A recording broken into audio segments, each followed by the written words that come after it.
All right, you're welcome back to this section. Still on mappings and functions. So in this section, we'll be looking at example 2 on how to find the domain of what? A function. So in question 2, we are told that the largest domain is what we are looking for. In first example, we found determine the domain D. So in this example, we'll be talking about how to find the largest domain of a given function.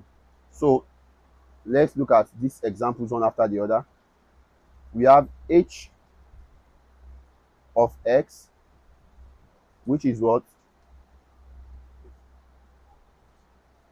1 plus x over x squared plus x minus 6, right?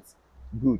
So the first thing to do is to make this function undefined. That is, by that, what do I mean? The denominator equates to 0. So when the denominator is equated to 0, the whole function becomes undefined.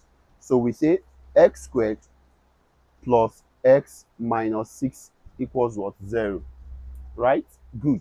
So now, by factorization method of solving quadratic equations, we have x squared, right, plus 3x minus 2x minus 6 equals 0.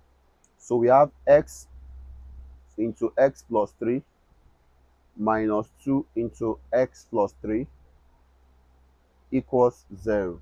So we have x plus 3 into x minus 2 equals 0, right? So that means x equals what? Negative 3 or 2. So remember, a quadratic equation always have two solutions, negative 3 or 2. 2. So here is the question. What is the largest domain of this function h of x? The largest domain of this function, so we are going to say largest domain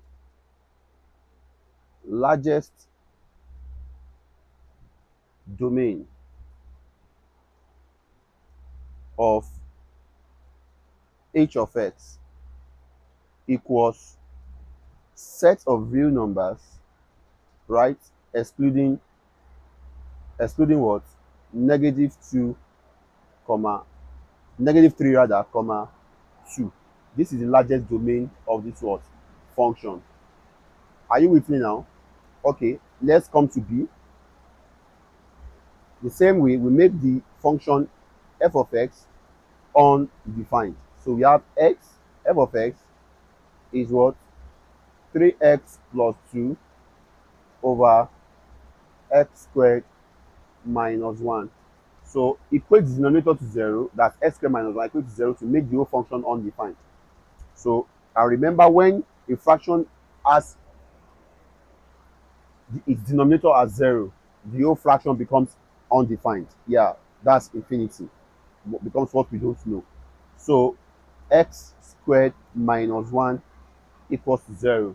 So that means this gives us x minus 1 into x plus 1. Again, by factorization, difference of two squares.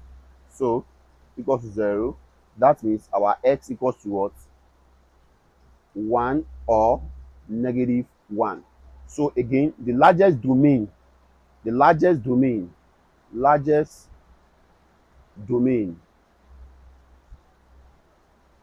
equals set of real numbers excluding what? Negative 1 comma 1. Set of real numbers excluding negative 1 comma 1. So this is how to find or determine the largest domain of a function or of any given mapping. Do you understand, class? Good. All right. We have come to the end of this class. In this class, we just determine how to find the domain of a function and the largest domain of a function. Once again, welcome to Clever Minds. Thank you for your time and do have a wonderful day.